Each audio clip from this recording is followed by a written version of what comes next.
Hallo maatjies, haal diep asem want vandag begin ons 'n splinternuwe avontuur.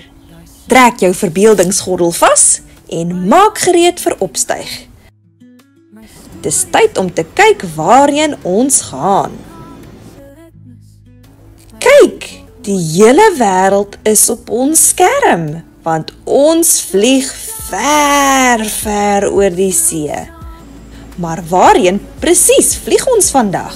Gaan reguit na die ooste en daar stop ons. Sien julle daar die klein eilandjies? Dit is ons plek. Ons gaan reguit na die land van die opkomende son. Japan. Ons is hier in die wonderlike land van Japan.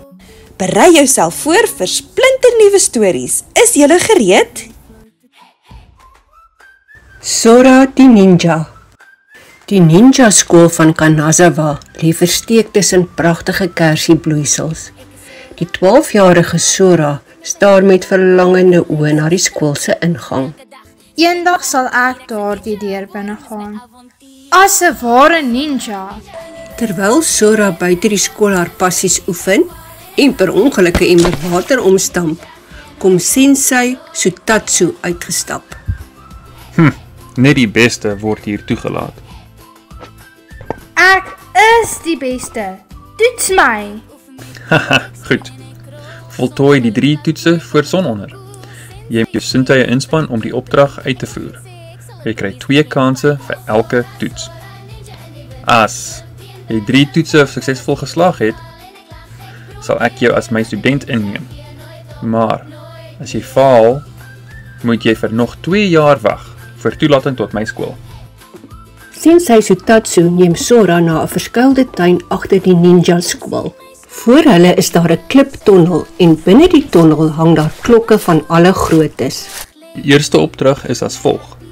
Kruip geblinddoek deur hierdie tonnel vol klokkies sonder om een te laat lui.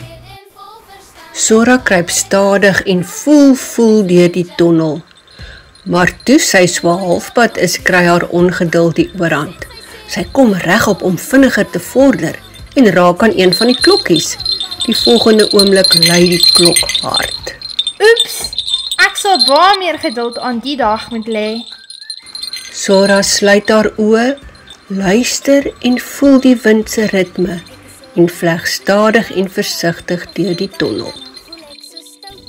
Goed gedoen. Jy kan aanbeweeg na jou tweede opdrag.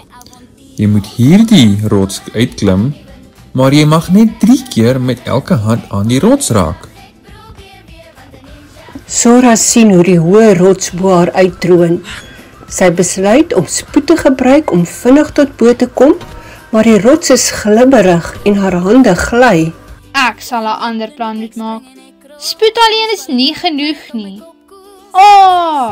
Daar is boomtakkies wat tussen die rotskere groei. Sy gebruik die takkies as vashouplek en bereik die top. Baie mooi, Sora. Jy het jou oë en jou spierkrag gebruik. Daar is nog 1 toets wat vir jou voorlê. Jy moet teen jou gevaarlike teenstander veg, naamlik jou eie spieelrefleksie. Sora veg teen 'n spieël ninja wat elke beweging van haar namaak. Hoe hard sy ook al probeer, sy kry nie die oorhand oor haar spieelbeeld nie. Uitgeput sak sy voor die spieël neer en wonder hoe sy ooit hierdie toets gaan slaag. Moedeloos kyk sy op en glimlag verleë. En haar spieelopponent glimlag terug. Nou is hulle nie meer teenstanders nie, maar medewerkers. Sy buig voor die spieël en steek haar hande omhoog. Die spieelmeisie buig terug en steek haar hande ook omhoog. Die geveg is verby en die uitslag is gelykop. Baie geluk, Sora. Jy het jou sintuie gebruik en deur vernuf, aanpassing en selfbeheersing die take suksesvol voltooi. Welkom by die skool. Nou kan ek... Oeps! Of miskien moet ons eers aan jou balans werk. Wat 'n ongelooflike avontuur was Japan. Ons het soveel gesien en soveel meer geleer. Ek weet, ek gaan alles onthou van die indrukwekkende tempels tot die ninja lesse. Dankie dat julle saam met my gereis het. Like die video en subscribe vir ons volgende groot avontuur. Totsiens vir nou. Met elke woord 'n bietjie geskiedenis, 'n boere meisie se lied vol plesier en mis. Onthou jy die aande vol sterre daarbo, wanneer ons sit en lag, almal kalm en vernoor. 'n